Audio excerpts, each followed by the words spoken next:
Hello, I'm Eliza Peana, 15 years old. I was born on July 16, 1997 in a peasant village in Silang, Cavite. I am youngest daughter of Bursel...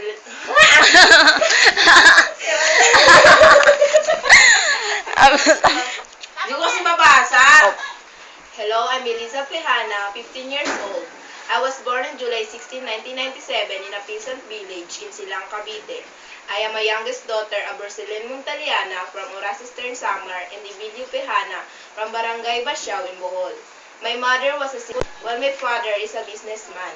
My parents were industrious and honest and taught me virtue of hard work, honesty, and above all, fear and love to the Creator. My religion is Christian born again. I grew up in Tres Martires, Cavite, where I graduated elementary and now I'm studying at Luis Aguado National High School. I'm a senior student now. I'm good in academic and participating the class. Actually, I have aimed a good grade from the first grading to second grading and I'm also proud to my achievements. I've been a top... Sa Ulitin natin. game. Hello, I'm Eliza Pejana, 15 years old. I was born on July 16, 1997 in a peasant village in Silang, Cavite.